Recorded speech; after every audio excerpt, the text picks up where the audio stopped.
CPI Pathanamthitta മുൻ ജില്ലാ സെക്രട്ടറിയെ ചൊല്ലി തർക്കം. ജില്ലാ സെക്രട്ടറി സ്ഥാനത്ത് നിന്ന് നീക്കം ചെയ്യുന്നതിനെതിരെ AP ജയന്റെ വിശദീകരണം പാർട്ടി നേതൃത്വം ചെവികൊണ്ടില്ല എന്നാണ് വിമർശനം. എന്നാൽ ജയനെതിരായ നടപടിക്ക് CPI സംസ്ഥാന കൗൺസിൽ അംഗീകാരം നൽകി. അതേസമയം നടപടി പിൻവലിക്കണമെന്ന AP ജയന്റെ അപേക്ഷ പാർട്ടി നേതൃത്വവും തള്ളി. കൂടുതൽ വിവരങ്ങളുമായി MK വിനോദ് ചേർന്നുണ്ട്. വിനോദ, കഴിഞ്ഞ ദിവസങ്ങളിലൊക്കെയും ഈ പാർട്ടിക്കുള്ളിൽ ഒതുങ്ങിയിരുന്ന ഈ ഒരു തമ്മിലടിയാണ് ഇപ്പോൾ പുറത്തു വന്നിരിക്കുന്നത്. എങ്ങനെ നോക്കിക്കാണും?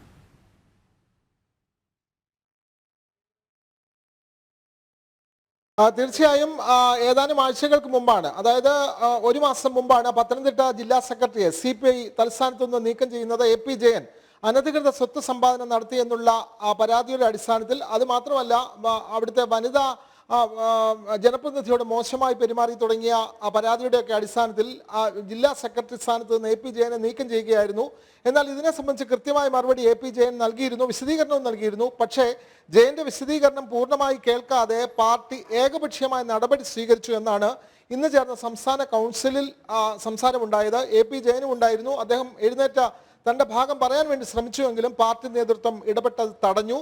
പാർട്ടി കൈക്കൊണ്ട നടപടി പാർട്ടി പൂർണ്ണമായി അംഗീകരിക്കുകയായിരുന്നു. AP ജയനെ പത്തനംതിട്ട ജില്ലാ സെക്രട്ടറി സ്ഥാനത്ത് നിന്ന് മാറ്റിക്കൊണ്ടുള്ള പാർട്ടിയുടെ മുൻ നിലപാട്, മുൻ നടപടി പാർട്ടി നേതൃത്വം, പാർട്ടി സംസ്ഥാന കൗൺസിൽ അംഗീകരിക്കുകയാണ് ചെയ്തത്.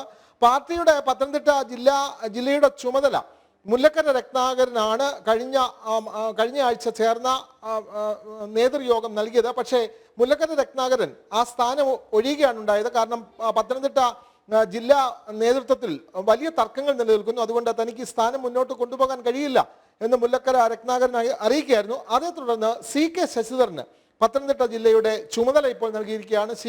CK ശശിധരനാകും ഇനി പുതിയ ജില്ലാ സെക്രട്ടറിയെ കണ്ടെത്തുന്നത് വരെ CPIയുടെ പാർട്ടി പത്തനംതിട്ട ജില്ലാ നേതൃത്വത്തിന്റെ കാര്യങ്ങൾ നോക്കുന്നത് ശശിധരനായിരിക്കും എന്നുള്ള കാര്യവും സംസ്ഥാന കൗൺസിൽ എടുത്തിട്ടുണ്ട്. എന്തായാലും 5 മണിക്ക് പുതിയ സംസ്ഥാന സെക്രട്ടറി ബിനോയ് വിശ്വം മാധ്യമങ്ങളെ കാണുകയാണ്. അവിടെ അദ്ദേഹം കൂടുതൽ കാര്യങ്ങൾ വിശദീകരിക്കും എന്നാണ് മനസ്സിലാവുന്നത്. ഇന്ന് രാവിലെ ബിനോയ് വിശ്വത്തെ ഔദ്യോഗികമായി പാർട്ടിയുടെ സെക്രട്ടറിയായി തെരഞ്ഞെടുത്തു. അഖിലേന്ത്യാ ജനറൽ സെക്രട്ടറി ആയിട്ടുള്ള D രാജയാണ് അദ്ദേഹത്തിന്റെ പേര് നിർദ്ദേശിച്ചത്. നമുക്കറിയാം, കാനൻ രാജേന്ദ്രൻ മരണപ്പെട്ടതിനെ തുടർന്നാണ് ബിനോയ് വിശ്വം പുതിയ സെക്രട്ടറിയായി അവരോധിക്കപ്പെടുന്നത്. വിഷ്ണു. പത്തനംതിട്ട മുൻ ജില്ലാ സെക്രട്ടറിയെ ചൊല്ലിയാണ് CPIയിൽ ഇപ്പോൾ തർക്കം രൂക്ഷമാകുന്നത്. വിനോദാണ് വിശദമായ റിപ്പോർട്ടുകൾ പങ്കുവച്ചത്.